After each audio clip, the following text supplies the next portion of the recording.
Stacy, you can get on this picture. I was trying to get a promotion to the Supreme Court. I think I have to have been an attorney first. It's a nasty. It seems awfully discriminatory to me. She's not an attorney, she just plays it. Okay, and then if you guys could come and start, come all the way to the middle here. And I would start standing right where this point is. And then stand close together in a line. Lined up. Yeah. And then both of you on the phone right here. I think honestly we could probably fit two more over here if we want to switch two sides over there.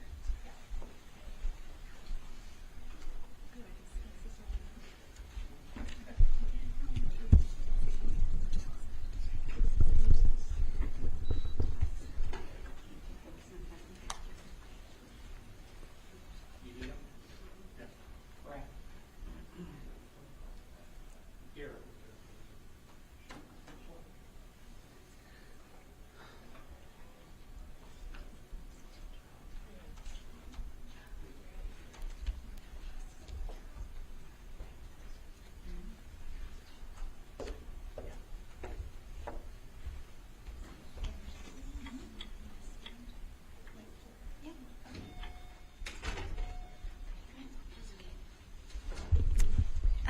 Good morning, everyone.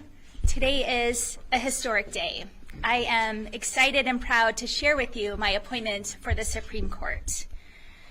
We received a list of 5 highly qualified candidates from the Commission on Appellate Court Appointments, narrowed from an even larger pool of applicants, and I want to thank every person who went through the rigorous application process in order to be considered.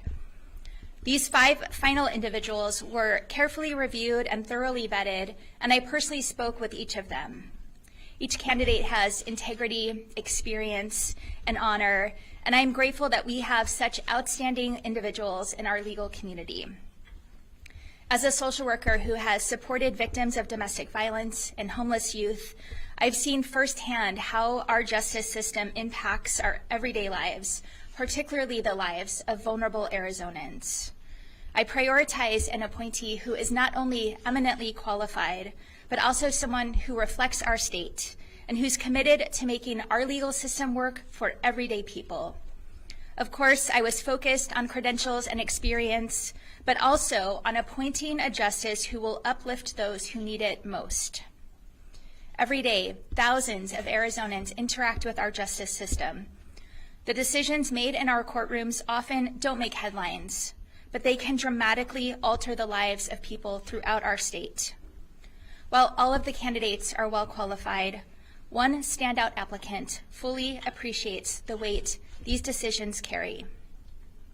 It is my absolute honor and privilege to announce that today I'm formally appointing Judge Maria Elena Cruz to the Arizona Supreme Court. Let me share a little bit about Judge Cruz's credentials.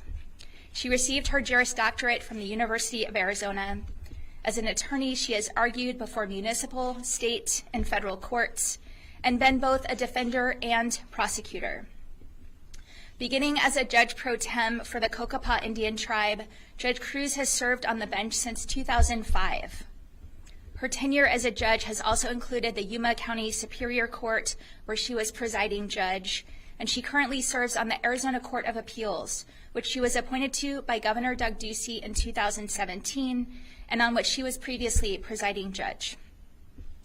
Throughout her career, Judge Cruz has been devoted to the law and delivering outcomes that help people. When she was a trial court judge, she volunteered to serve in drug court, where she guided over 100 participants on their journey to sobriety, helping them become productive members of their communities. Because of her success in this capacity, she was asked to manage the swift, accountable, fair enforcement, otherwise known as SAFE, court program, which aims to reduce recidivism. She then started Yuma County's first ever restitution court, which has helped claim thousands of dollars in restitutions for victims and is a model for the state. In each of her positions, Judge Cruz has demonstrated a deep understanding of the real effects her decisions have on people's lives, and a clear commitment to equal and impartial justice. Even today, Judge Cruz still returns to her home county once a month to preside over restitution court. Judge Cruz, the attorney and judicial officer, is eminently qualified to serve on our state's highest court. But Judge Cruz, the person, gives me confidence she will be a justice who gives a voice to working class people in every corner of our state. She is the daughter of working class parents who came to Arizona, worked hard to give her a better life. For 32 years, she has called Yuma County her home. And after 113 years, she will be the first Latina and the first Black Arizonan to serve on the Arizona Supreme Court. From being raised by working class parents, one an immigrant from the Dominican Republic, to serving on the highest court in Arizona, Maria Elena Cruz has lived the Arizona promise. Support for Judge Cruz was bipartisan and overwhelming. We received letters from the entire Yuma County Board of Supervisors, Yuma Mayor Doug Nichols, Yuma County Sheriff Wilmot, Phoenix Mayor Kate Gallego, state legislators, tribal leaders, and countless lawyers, judges, and other leaders from across the state. Their statements of support included recognition of her expertise and professionalism, but they also painted a striking picture of who she is as a person, from recounting how she volunteered to officiate a wedding for someone in need, highlighting her mentorship of aspiring lawyers, to emphasizing her love, kindness, and care as a wife and mother. In Justice Cruz, Arizonans will have a Supreme Court justice who understands the struggles of everyday people, who is motivated by a love for community and state, and who has lived a life of integrity, honor, and selflessness, and who will never forget where she came from. I could not be more proud of this appointment, and I trust that Judge Maria Elena Cruz will represent the state well on the Arizona Supreme Court. And with that, it's my honor to formally introduce you all to Judge Maria Elena Cruz.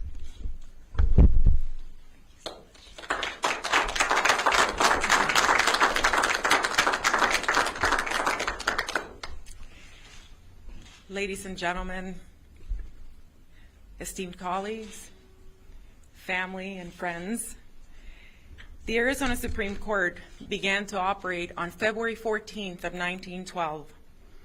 113 years and 49 justices later, I will be only the sixth woman to serve in this position.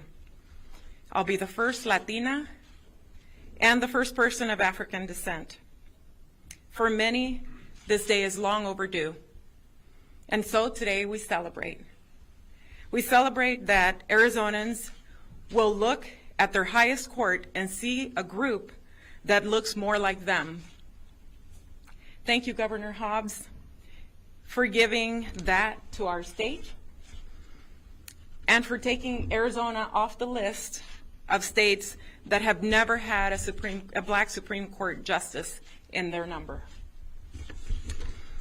I'd also like to thank Governor Hobbs and her team for offering a process that was honest and transparent.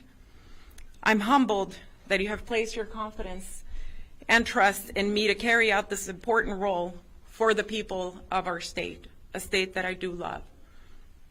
I'd also like to thank all of you who supported my nomination from one corner of the state to the other. Governor Hobbs will be glad to not have to hear my name for a while.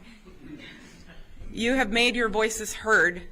I appreciate you all, and especially the Latina Mentoring Project, Arizona Women Lawyers Association, Los Abogados, the Hispanic National Bar Association, the Arizona Black Bar, the NAACP, and Alliance for Justice.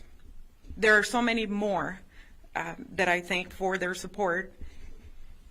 All of them invested of their time and energy to this effort, and also all of the presiding judges from all the counties in our state.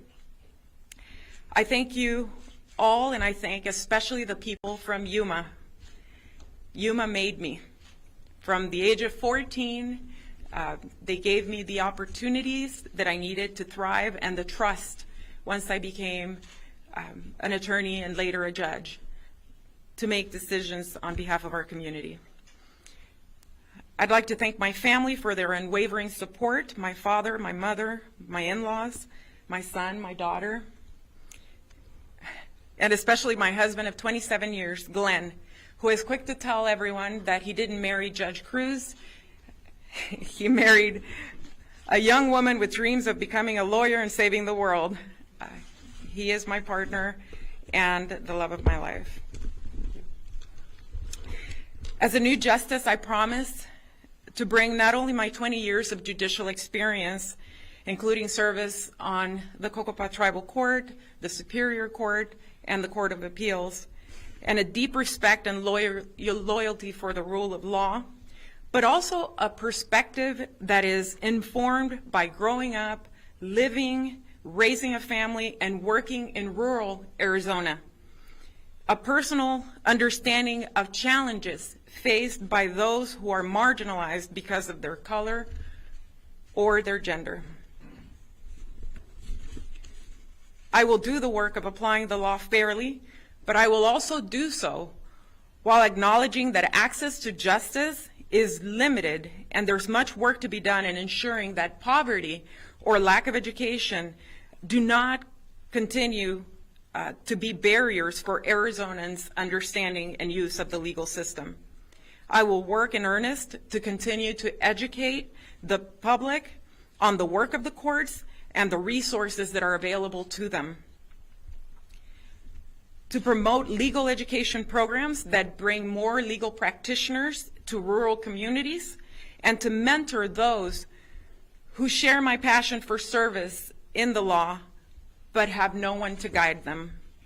And so today, we pause, we celebrate, we rejoice, but we quickly resume the task of working together for the advancement of all of our Arizona people. Thank you.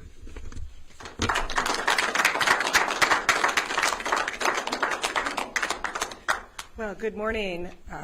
I'm Chief Justice Ann Timmer. On behalf of my colleagues who are all here today, I wish to extend first my congratulations to Judge, soon-to-be Justice, Mary Elena Cruz, and also to thank the Commission on Appellate Court Appointments and the Governor and her staff for the heavy lift that is merit selection. Merit selection it's not a perfect system, but it is a wonderful system to identify and appointing qualified judges in our appellate jurisdictions here in the state. But it takes a lot of work, and so we deeply appreciate all the work that everyone has done to vet the very qualified people who applied for and interviewed for this position. As far as Judge Cruz goes, she first came to my attention while I was on the court, and she was a Yuma County Superior Court judge, and we went to Yuma for oral argument. She contacted me to see if I would like to kayak on the Colorado River at 4 in the morning before argument. The answer was easy. No, I don't. But that was my introduction to Mary Elena Cruz. She has an adventurous spirit, and she's always wanted to go out and accomplish things. I think that it captured our attention when Yuma County needed a presiding judge. That's a Supreme Court appointment. And I felt strongly, at least, as did my colleagues at the time, that it was time for Yuma then to have its first woman presiding judge, and it needed a very strong voice in that community. And she was that strong voice, serving as the presiding judge for a few years. I watched with interest as her career advanced to the Court of Appeals. Obviously, we've overseen her work through the years and seen that she has the academic heft and analytical ability to do that job. But there's more to the job of being a Supreme Court justice than simply deciding cases. An important part is the regulation of the practice of law and the oversight of the courts in our communities. From that perspective, our current court, everyone, I believe, is from Maricopa County. And people say, well, we needed the rural perspective. There is no rural perspective on what the law is. However, there is a tremendous need for a rural perspective on the regulatory aspects of the court. So it's extraordinarily valuable that when we had former Chief Justice Brutnell in the court from Yavapai, that we could say, well, how do these innovations or these rules, how do they work? Would they work in rural Arizona? Because it is extraordinarily important to the court that everyone have equal access to justice and is able to accommodate the procedures and policies of the court. So having someone from Yuma and a former Superior Court judge to boot is a tremendous boon to our court, but even more so to have that strong voice who are able to be among the 7 of us who all have strong voices. That probably surprises you. Will be able to hold her own in the room and to contribute to ensuring that the correct decisions are made at our court. So we're very pleased with Governor Hobbs' appointment, and we welcome soon-to-be Justice Mary Elena Cruz to our midst. Congratulations to both of you, and wherever you are. There you are. There you are. Congratulations.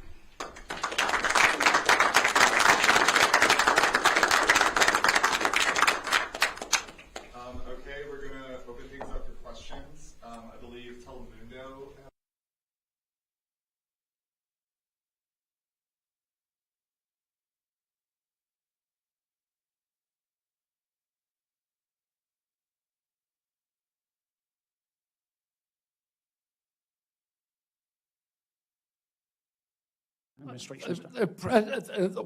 The White House has made clear that no funds are going to be denied to any American for benefits in any program. Do you know what happens at community health centers? Those are direct. Are you talking about the Indian health centers? No, I'm talking about community health centers across the country. I understand that. I mean, I strongly So you're going to support- excuse Indian health centers, which is good, but others are not.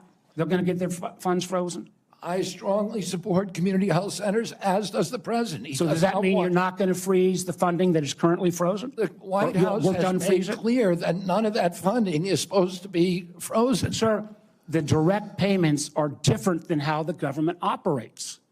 We fund the federal government down to community health centers. As a former governor, there's lots and lots of state programs that are related to health care that come from the federal government. They come down to the state, then it goes to local programs. All of those don't directly pay out $1 at a time, but they come from federal funding. They are all, even though they keep changing the guidance on a minute-by-minute basis, based upon 9:45 or 10:30 or 10:45, whatever time it is today, those funds are still frozen. Sir, I just honestly, I want to give you a fair shot, but I don't feel like you approach this job with the knowledge and candidly your willingness not to commit, try to recommend to the president to make sure these funds are unfrozen and that people's lives are at stake is a very disappointing answer. Thank you, Mr. Chairman. Senator Lankford. Mr. Chairman, thank you. Mr. Kennedy, it's good to see you again. We had some great visits in my office. We've done some follow-up calls to be able to go through. You and I have talked about 100 different issues and backgrounds and things. You've been able to address a lot of them today and just different questions to be able to clear up social media rumors and the things that are out there on it. So I do appreciate that. We've talked about pharmacy benefit managers. We've talked about the nursing home rule the Biden administration put down. We talked about your views on agriculture and commercial and row crop agriculture. We've talked about food issues, and you made it very, very clear. You're not going to tell Americans what to eat, but you do want Americans to know what they're eating. And I think that's a pretty fair perspective on that. I do want to